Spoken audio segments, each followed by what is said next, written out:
Hello everyone and welcome to the next video on this channel. My name is Peps, and as many of you may have seen on my Twitter account, I'm currently watching a lot of GAEA Japan. And as I've reached the year 1999, I decided I want to review the next big show in the GAEA schedule, and that is GAEA G-Panic Special, the 4th anniversary. And that show is sold by the big GAEA versus SSU storyline, including the first encounter in over 10 years between the Crush Girls, Chigusa Nagayo and Lioness Asuka.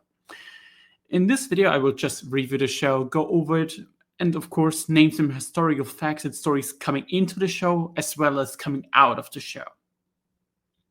GAEA Japan is an old women's promotion by Chigusa Nagayo, one of the most legendary pro wrestlers of all time, one half of the Crush Girls, which is like one of the biggest women's tag teams of all time. Like, they are one of the reasons, or maybe the main reason, why All Japan in the 80s was as big as it was, All Japan Women.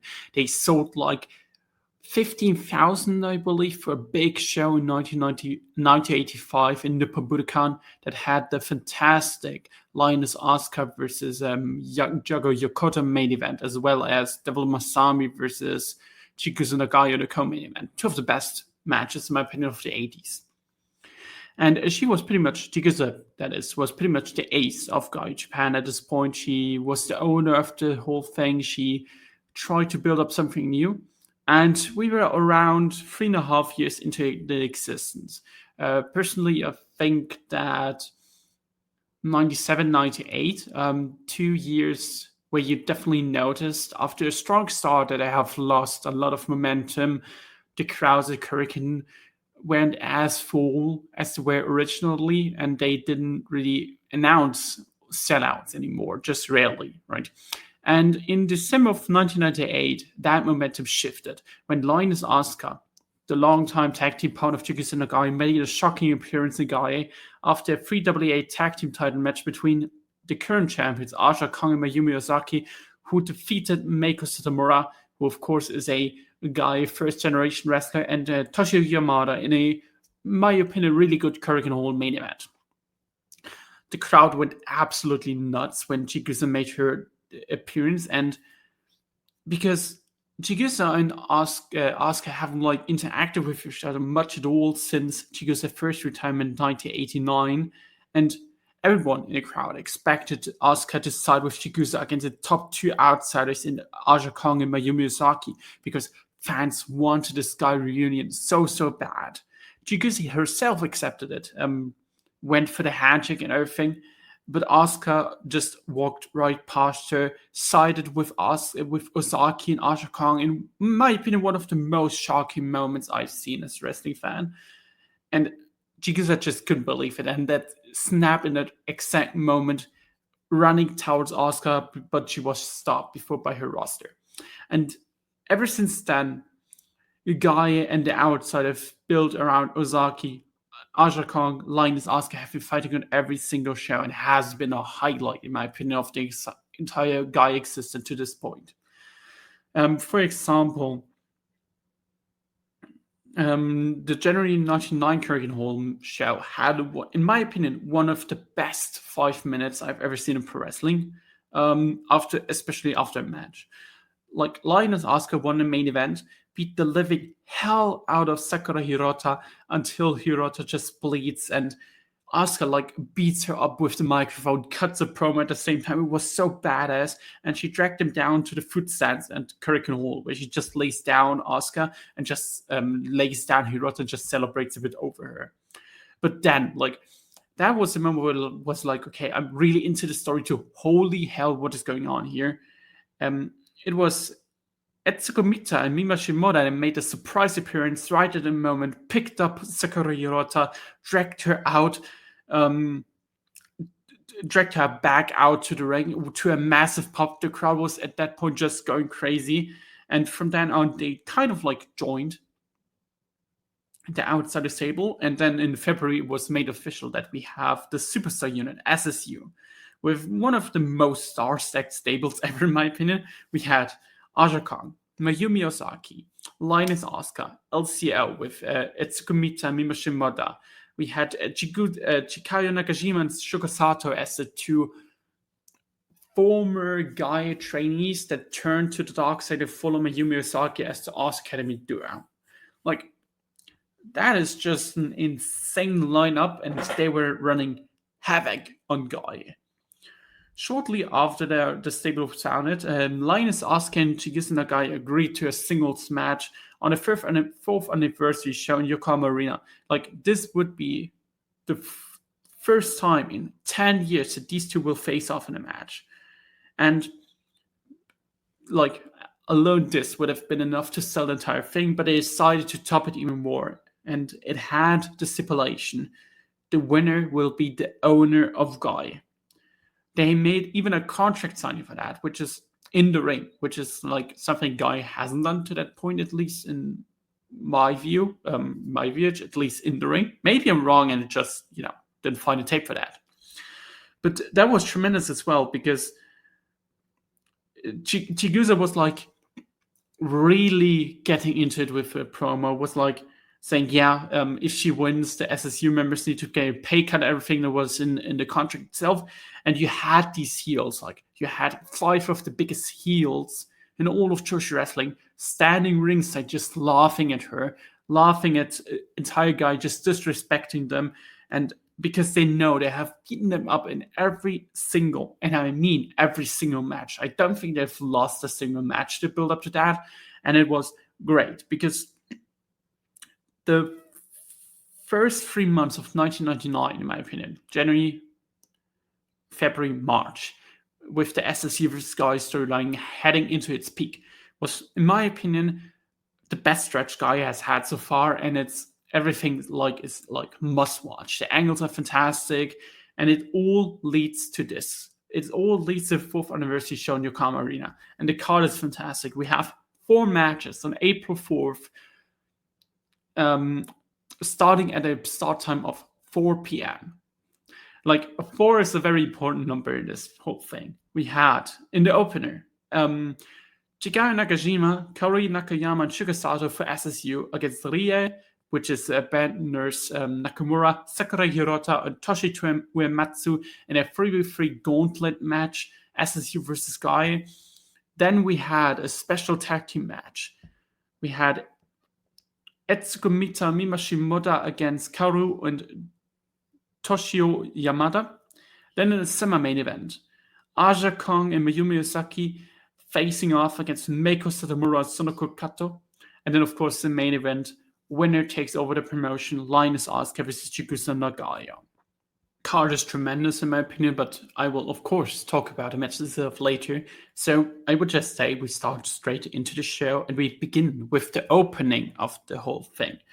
And the presentation of all of this whole event was fantastic. The entrance stage looked great. They had this entrance stage that can open up and they come out, and it looked so cool. And to start off, we had the whole lineups of SSU and GAEA coming out after each other. With SSU, we had Chikayo Nakashima, Kaori Nakayama, Shuga Sato, Etsuko Miya, Mima Shimoda, Mayumi Osaki, Aja Kong, and Lioness Asuka. For GAEA, we had Rie, Sakura, Hirota, Toshie, Uematsu, KAORU, Toshie, Yamada, Sonoko Kato, Meiko, Satomura, and Chigusa Nagayo. And seeing them all coming out, all representing their side, whether on either SSU and GAEA, just was, in my opinion, tremendously done. That is something that in a lot of big shows are missing these days. These just big time feeling from the very beginning. They told you when you watched the first thing on the show was, okay, this is what matters. It's them versus, it's SSU versus GAEA. It's the outsiders who pick the blue color, which is of course the color of the Lioness Asuka, versus the red color, which represents Chigusa Nagayo, which is also another callback to the Crush Girls. Like, everything about this presentation was just incredibly done and just hyped you up from the very first moment and made it seem like, even though you maybe haven't seen anything of the story, it made it instantly clear, okay, who is on what side and everything. I would just say we jump into the first match, and that is an Elimination Gauntlet 6-women tag team match. Chikayo Nakajima, Kaori Nakayama, Sato for SSU against Rie, Sakura, Hirota, and Toshie Uematsu for GAEA. It was a survival singles match with two GAEA Troopborns in Toshie and Sakura Hirota, as well as FMW's Rie, which is Bad Nurse Nakamura, on the side for GAEA Japan. On the other side, we had the two GAEA students who betrayed GAEA from Mayumi Saki back in 1995-1996 with Shuka Sato and Chikayo Nagashima, as well as Kaori Nakayama from FMW. So we had pretty much now a match with gauntlet match starting. So we had one person of FSU coming out as well as one person of GAEA, and they faced each other in a singles match. One gets eliminated, the other comes in. Very similar to the Marigold versus Marvelous gauntlet match that we had in April at the Korean Hall show that had this fantastic stretch with Riku Kawahata and Meiko Ono, as well as Maria, just clearing house and everything. The first wrestler for SSU was Shuka Sato. On the other side, for GAEA, it was Toshie Uematsu. So we had two first-generation GAEA wrestlers that took totally different sides, with Uematsu being the one staying loyal to Chigusa Nagayo, while Shuka Sato was the one who turned originally to Ars Academy and Mayumi Saki and is now part of SSU, which is, in my opinion, like a great choice, because those two, as well as Chikayo, Nagashima, are maybe the persons in this match that represent the rift between GAEA and SSU the best.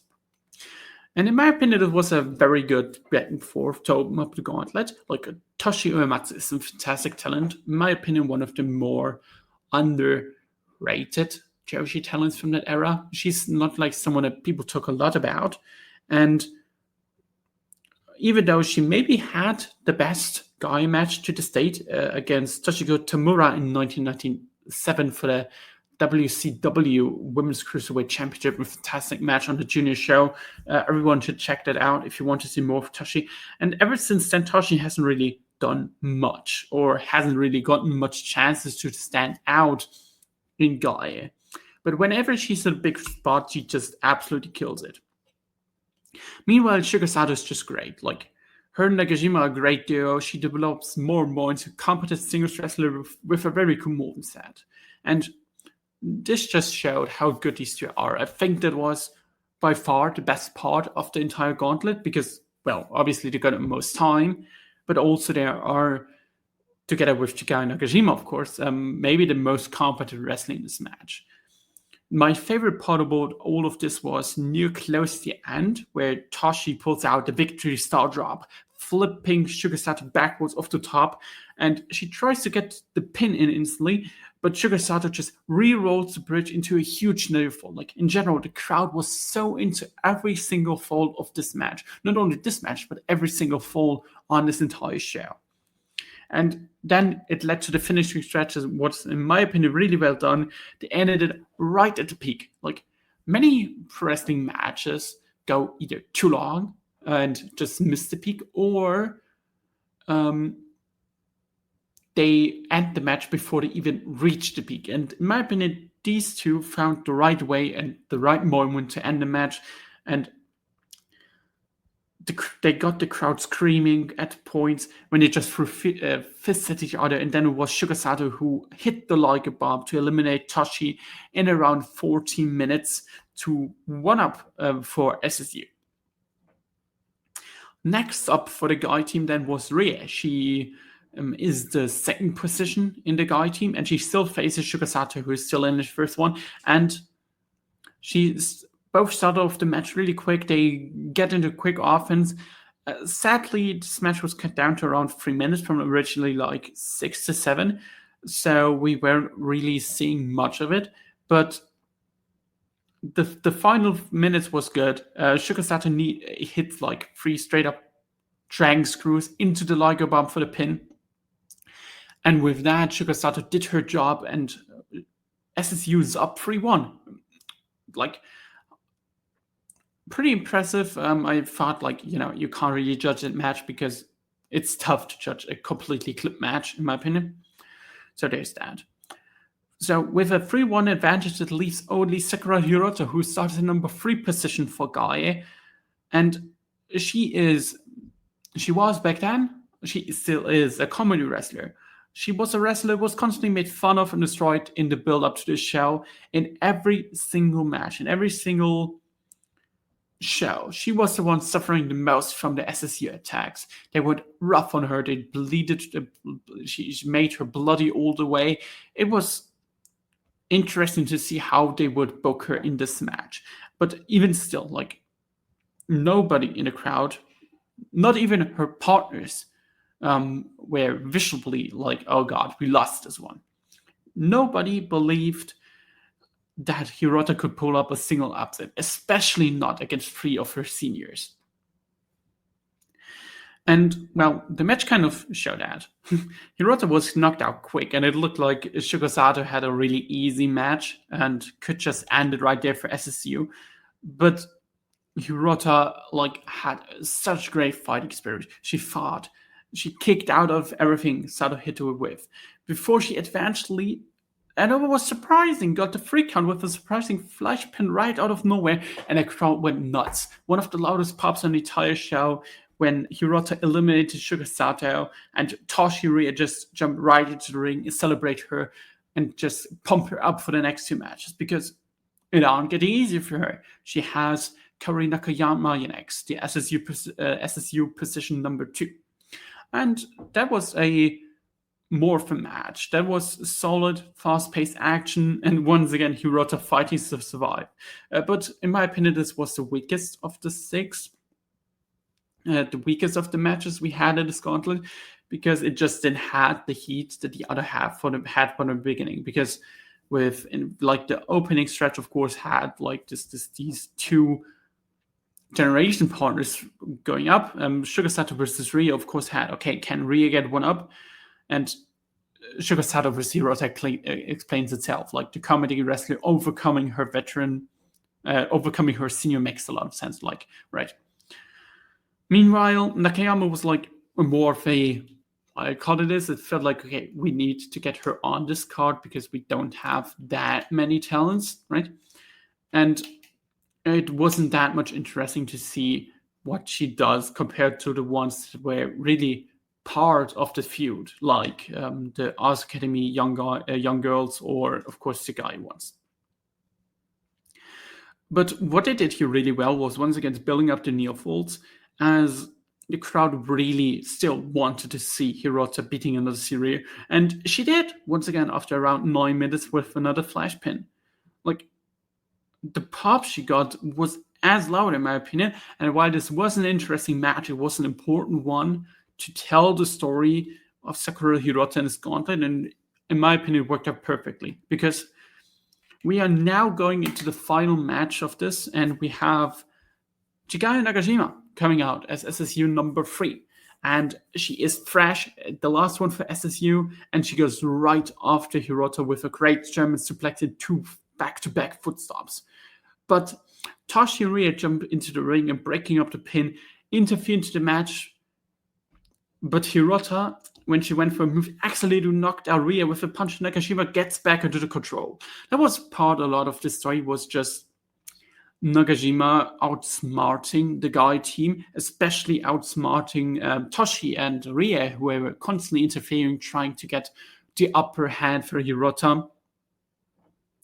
And from that moment on, like, Nagashima just let Hirota no chance. She beat her all over the place, and Hirota was only able to get offense in with flash pins, as well as, of course, when Rhea and Toshie tried to interfere. But in terms of straight wrestling, it was like very clear that Hirota had like no chance to out-wrestle or pin Nagashima.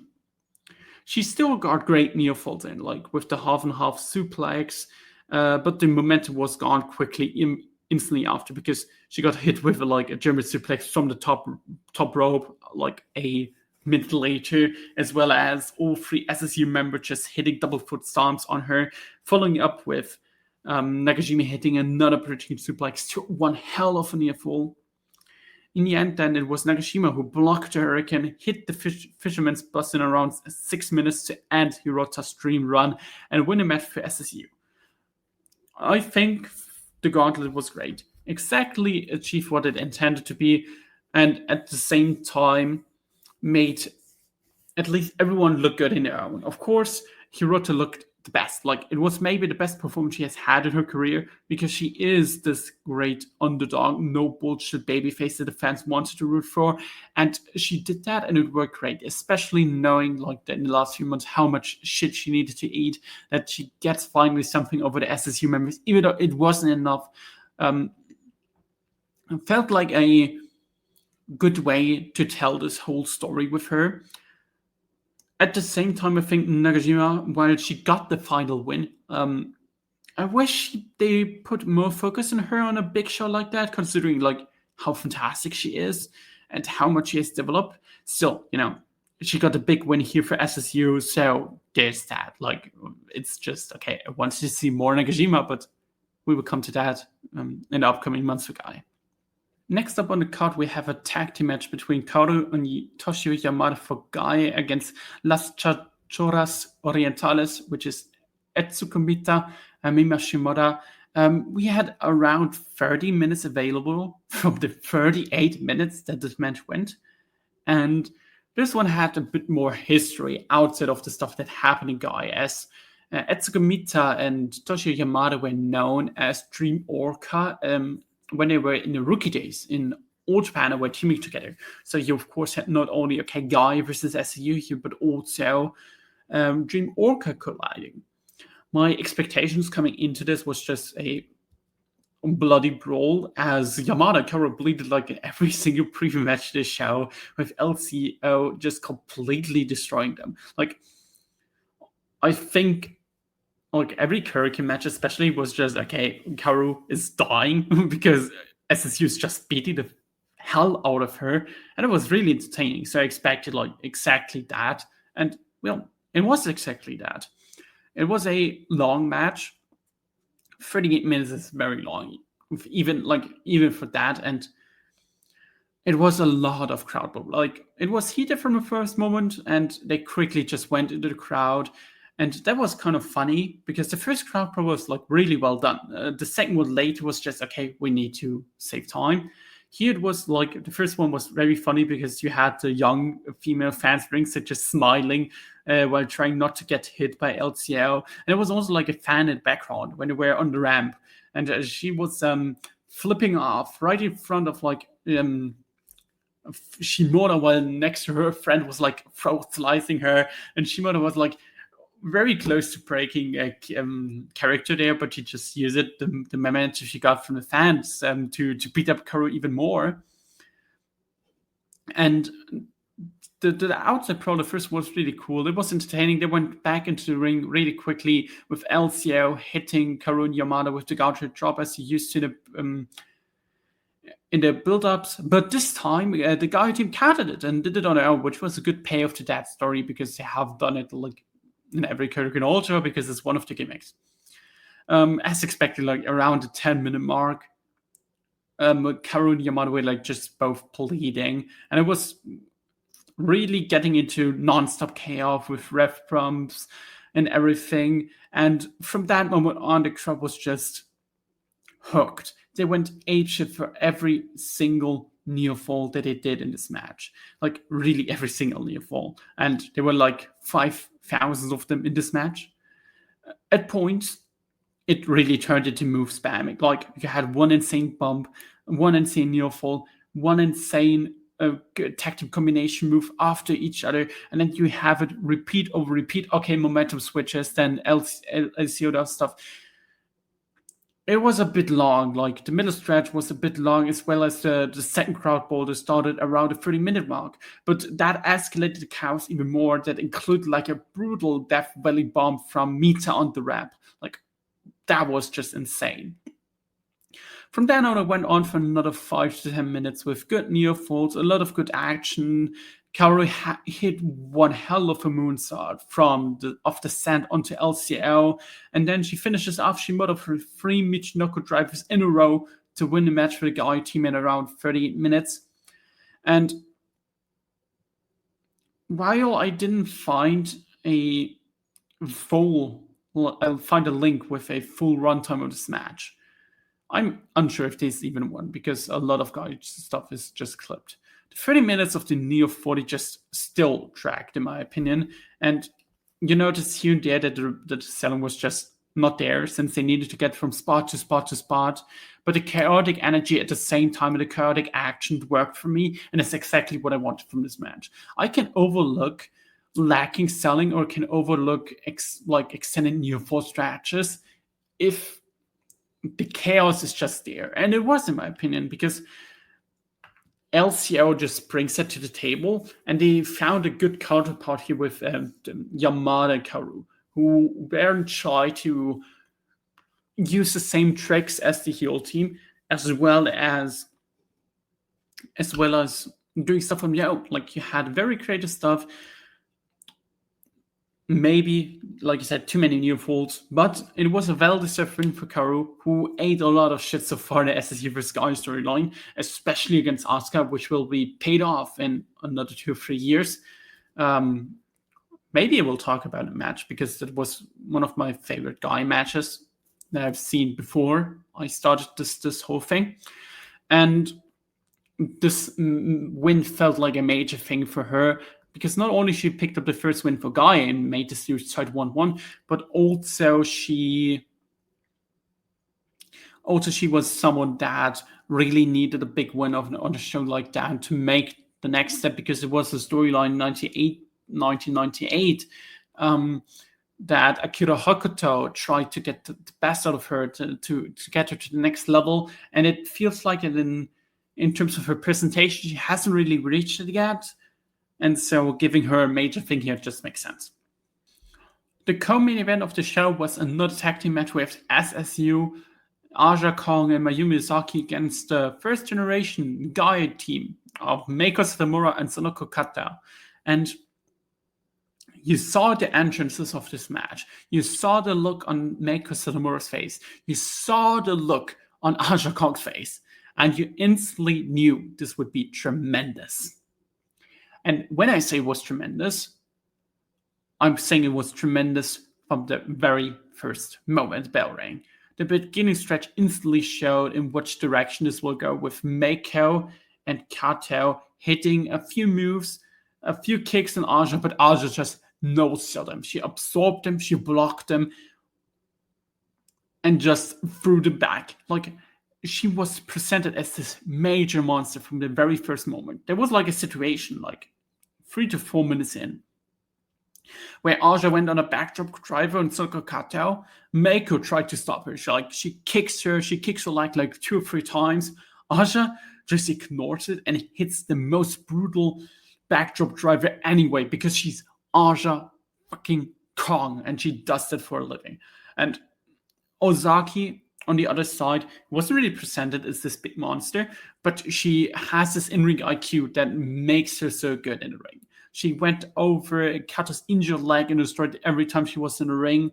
And like I said, she looked more beatable for the GAEA team in the beginning, but her in-ring IQ made just up for it. And that makes with Aja Kong be fucking Aja Kong, and made a great tag team. They dodged multiple moves, including a double foot slam of Meiko Satomura, then hit Sonoko Kato instead, and got the momentum back based on that. But in general, the momentum was always on the side of SSU. This was as one-sided as it can get without being a complete squash.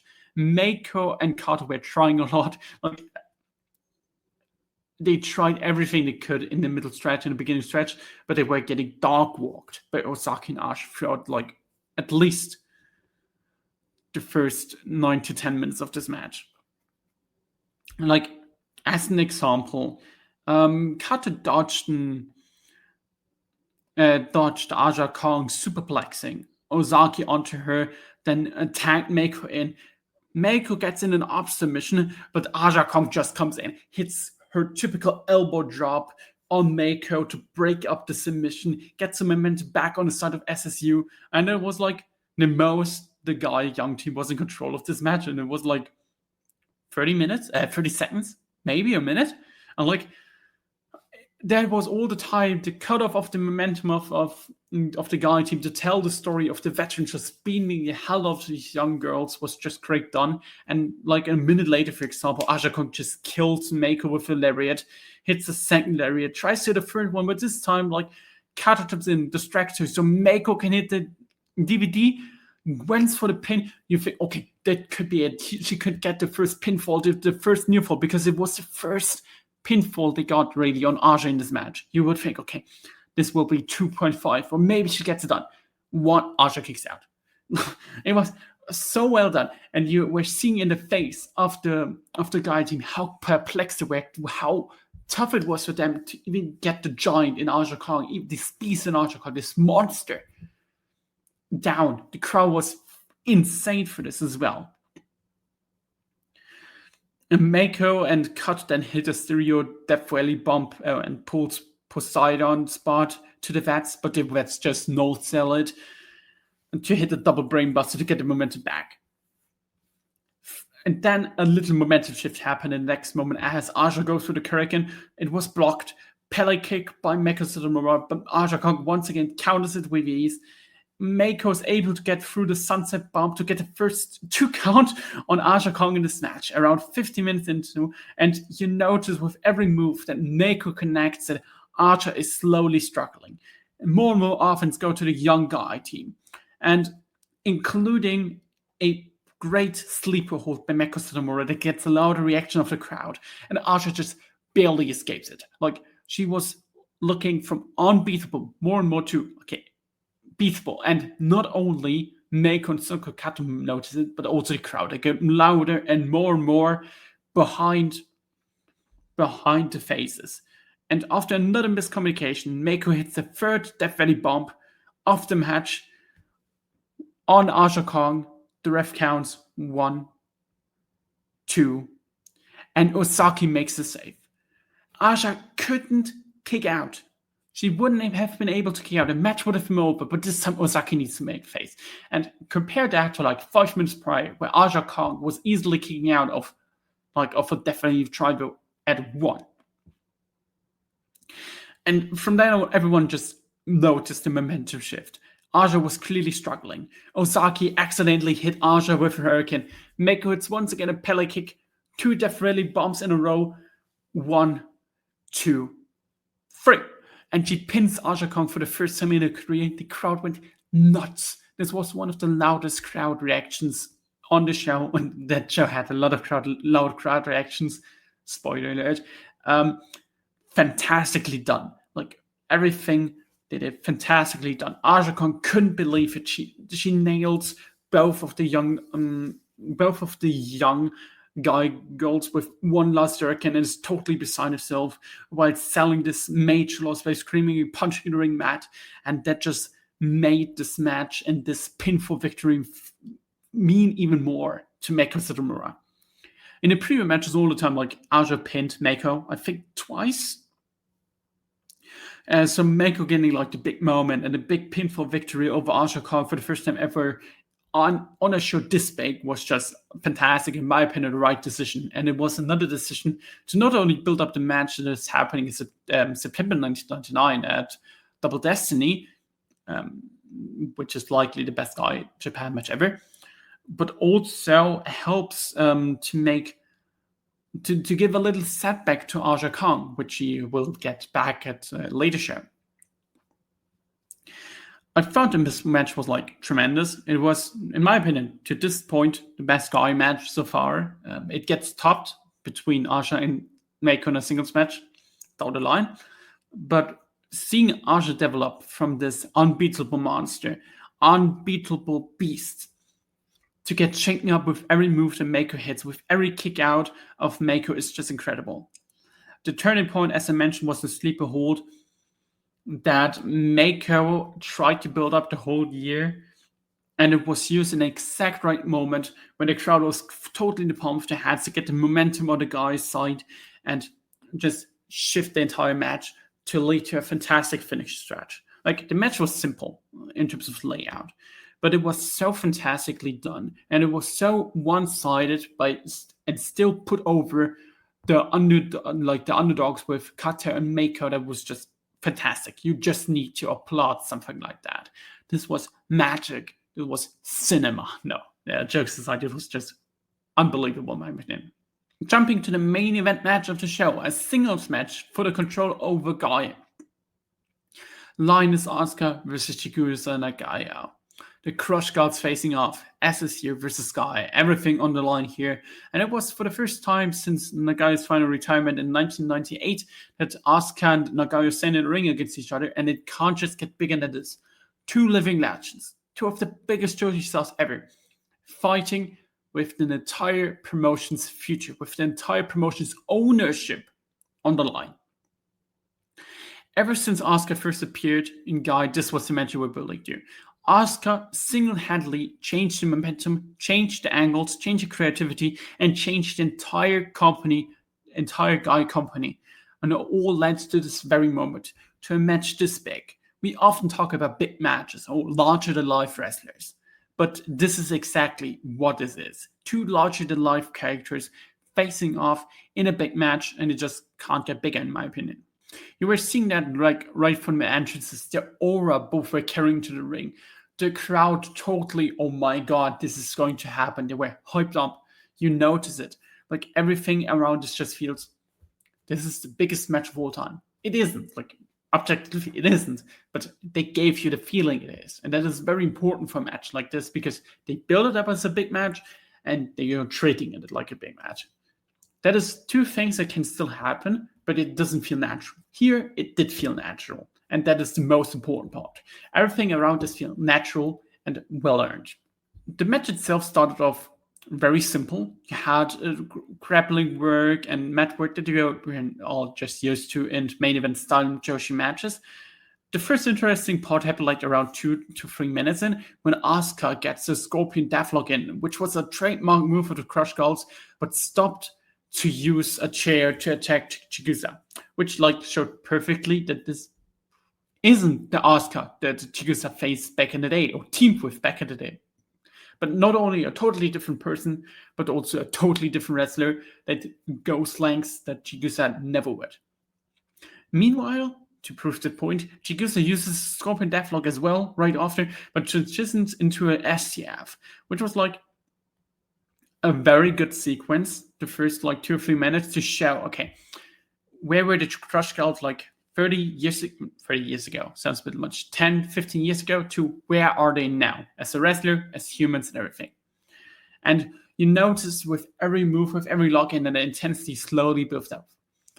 They get stiffer, they get quicker, and they hooked me personally with every single moment, even more than before. The struggle they were in was real. The fight for GAEA just felt real, and they fought for every single piece of offense. I love this, how to explain it the best. Love to struggle when people are fighting just for who gets the next move and who gets the next momentum boost. And they did that right here perfectly in the opening stretch. They slowly picked up the pace, and the first big spots come in, with Chigusa hitting a belly-to-belly from the top rope to get the momentum back on her side. But once again, Chigusa's momentum gets stopped by Asuka, who grabs her leg, grabs the chair, hits her with a chair, and then a powerbomb to the outside through a table that just appeared there. I would imagine that SSU put it up, but I didn't see it, funny enough. And then we had a great moment. The table exploded. Asuka picked up a piece of the table and stabbed Chigusa. Chigusa bust open right instantly, and oh my god! The image of the Crush Gods then trading slaps on the rank while the blood flows down Chigusa's face was incredible. It looked so awesome to me, and I was like, oh my god, this is the best thing ever. Asuka then climbs on the lightning ring to hit a foot stomp onto the table. She slips the first time, and honestly, that just could have added her knees forever, but she didn't care. She just did it again, but this time perfectly. She rolled her back into the ring, and SSU started to throw tons of chair into the ring. Asuka hits an iconoclasm onto a pile of chairs. SSU get into the ring, set up another table, but this time it's Nagayo throwing Asuka through the table with the landing free, at least a softer version of the landing free, but just Asuka no-sells it, followed by another power bump that Asuka once again no-sells. Then Asuka hits a tomahawk bomb and the crowd seemed relieved when Chigusa Nagayo kicked out like one more time. Another table's getting set up. Aja hits the ref to take it out. Chigusa Nagayo hits the German suplex off the table, like they were standing off the table. She throws him down and goes to the cover, but there's no ref there. Tommy wasn't there, no one else. And Chigusa tries to get the ref into the ring. Lioness Asuka used this moment, lit a fireball out of nowhere, hit the second tomahawk bomb. 1, 2, 3. Lioness Asuka wins the match against Chigusa Nagayo and now owns GAEA Japan. SSU come into the ring and celebrate with the literal books of ownership of GAEA Japan. And I was stunned. I knew the result because in the future you just know what happened as a Joshi fan that tries to get into all the Joshi, but everything around this match was just big time shit, and I loved it. The fireball out of nowhere was fantastically spot done, and with that, it just ended a match that was, in my opinion, fantastic. It wasn't a work rate classic, but it lived off their aura, it lived off the history, and I loved it. SSU and Asuka then did everything in their power to get the win, including blooding the referee, pulling them out, everything. While the GAEA team just can't believe what just happened. Everyone is in tears ringside from the GAEA team because they know they lost control of the entire company. The company they defended against SSU for the past 4 months, and he lost the entire control of the company to SSU. As I said, this wasn't the fastest match, but the intensity, history, storytelling, the heat makes just up for it. The crowd control of Asuka and Chigusa Nagayo is top notch. Literally, 99.99% of the wrestlers in Japan need to watch this match. Really, need to watch this match and study their crowd control, study how a heel works, how a babyface works, because every spot in this match was carefully built up. Every single thing they did was a purpose, and it created a spectacle of pro wrestling. A spectacle that isn't comparable with anything I personally have seen, especially in the Joshi wrestling. I think that was tremendous. Fantastic way to end the show with SSU on top. So, what's next for GAEA Japan? Well, of course, a new era starting with the villainous heel, Lioness Asuka and the Superstar unit now controlling the company, having the last laugh over Team GAEA. But at the same time, of course, you had Meiko Satomura, Sonoko Kato, Yamada, KAORU, both scoring all 4 scoring major wins over SSU, which makes up for Chigusa losing in the end and losing the control, because Team GAEA still look good coming out of this show, which was the most important decision here, because in the end, with outsiders, you always need to protect your own roster as well, because the own roster is always going to be there. You never know what's happening with outsiders, with freelancers. And especially Meiko was elevated into a top girl in this company, and she is now full in on the rivalry with Aja Kong of all people, which will lead, of course, to the big match at the Double Dynasty show in the September. So you have pretty much everything set up for a perfect revenge storyline, because, of course, Chigusa still needs to get her lick back on Aja Kong, on Lioness Asuka, as well as Meiko and Aja Kong, of course, now feuding. So you have pretty much a top 2 stack of the feud now continued, and that can lead to even bigger matches in terms of importance, even though I would say nothing will ever top this Chigusa and Asuka match in terms of importance. Not a rematch as well. My overall thoughts on this show were just it was fantastic. It was by far the best GAEA show I've seen so far. In general, one of the best and more intensity-filled shows I've ever seen in pro wrestling, because every single thing they did in this in this whole thing mattered in the story perspective.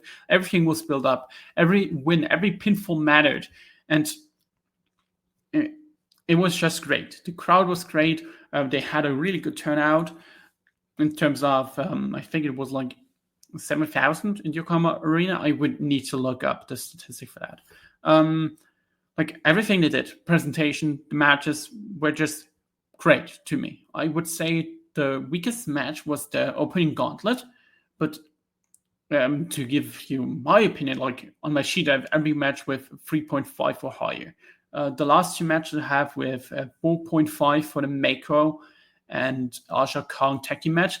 The main event, it was 4.75, and the main event was 4.25 between Asuka and Chigusa Nagayo.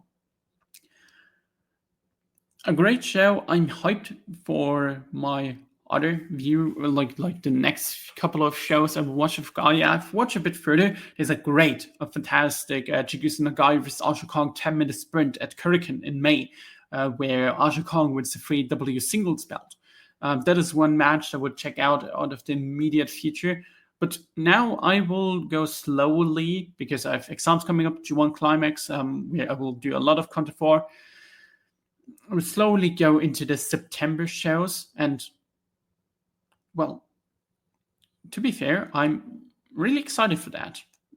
Maybe I will do a review of that as well. It's all about how much I like the show, because I only want to talk about stuff that I really like.